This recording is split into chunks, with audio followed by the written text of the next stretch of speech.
YouTube user Bonhomme Richard 91, and I know that I'm not doing a very good job of pronouncing that as well as some of the other YouTube usernames, so my apologies if I totally bungle the pronunciation.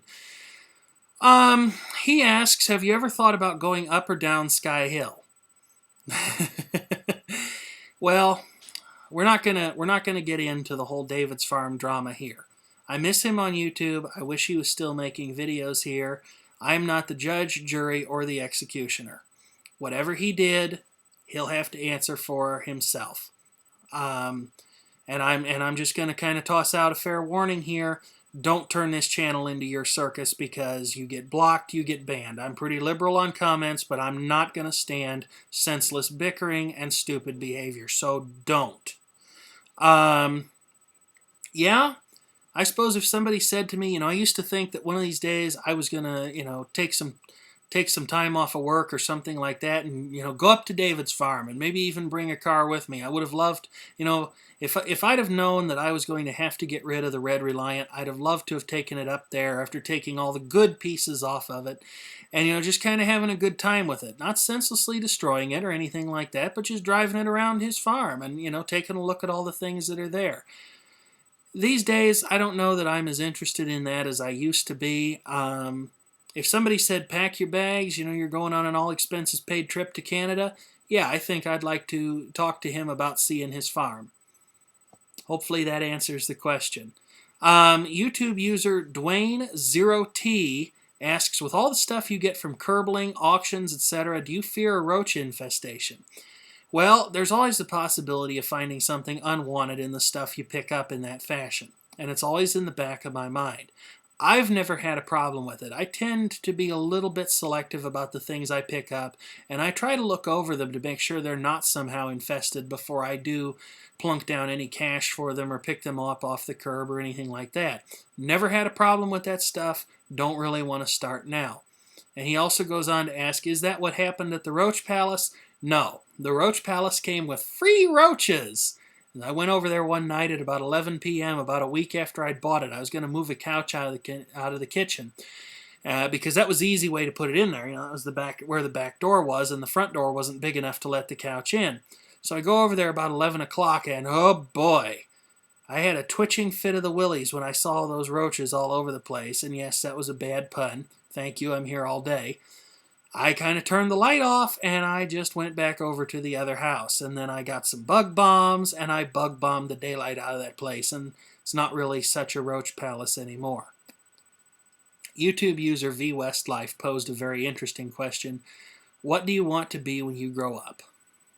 Well, to be perfectly honest, I know I've lost that, the realities of the world have caused me to lose that childlike innocence that we all begin life with, but I still don't take life too seriously. I'm still a big kid at heart, and I probably always will be. I think the best way to put this is probably just to go ahead and say that, I want to experience a lot of different things in my life. I want to go through life and do a lot of different things, and I'm not happy to be doing just the one thing all the time.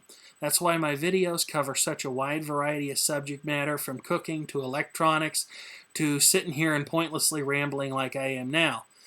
I've never lost that childlike sense of wonder, that almost, wow, that's really cool. I didn't know you could do that. And that's the kind of thing that I thrive upon. So I don't know that I'm ever going to grow up, and I don't know that I'm ever going to fall into one particular thing that I want to do with the rest of my life. I've never been able to answer that question, and I still can't now. YouTube user SBAB83 asks, do you carry a multi-tool such as a Leatherman or Swiss Army knife with you? No, I don't. Isn't that why you have teeth? No, seriously, I don't carry such a tool with me. I try not to misuse my teeth too much, but I have a real bad habit of using them as a wire stripper, even though I know that I should not do so. I just never have had any real desire to have one of those tools or to carry them with me.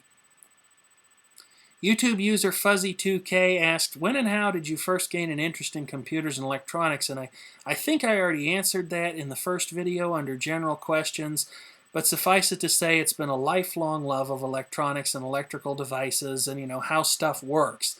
I remember my preschool teacher telling me many years later that I used to draw these fantastic diagrams on the blackboard at the back of the classroom, and I really wish someone had had the presence of mind to take a picture of them.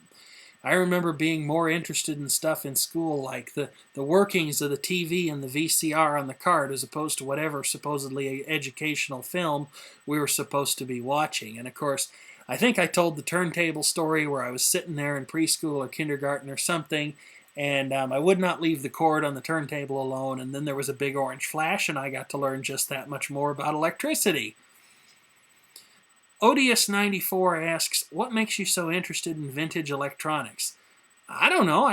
I've always thought that vintage electronics were kind of cool, a forgotten era, stuff that, people once really cared about and that once was, maybe not the pinnacle of technology of the time, but certainly an interesting solution.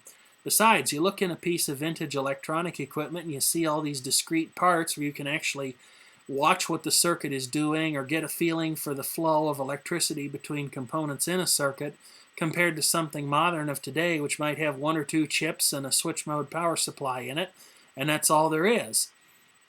So I guess I would say that in that vein I find vintage electronics more interesting. I find it interesting to fix up and restore them, cure their faults after so many years of faithful service and get them back into trim. And of course, some of them just do things that modern stuff doesn't do. Cool indicator lights, meters, needles, indicator displays, vacuum fluorescent displays, uniquely shaped LEDs, things like that. And of course, silver knobs and stuff like that, and switches, and just stuff that looks neat. They just appeal to me, and I think I'd be hard-pressed to say why for sure. I think it's just a multitude of factors. Have I ever thought of opening up an electronics museum? Also asked by YouTube user Odious94. No, I really haven't. I don't have room to have all my stuff out on display. In fact, quite a lot of it's in storage, and I cycle it in and out so it gets used periodically.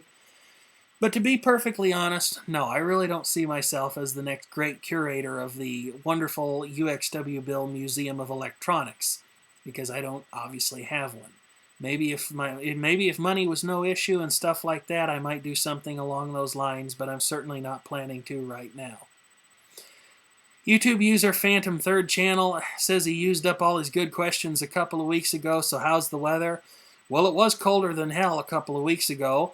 Now it's warmed up a little bit. Now it's kind of cold again. I tell you what, welcome to Illinois. You don't like the weather? Wait 15 minutes.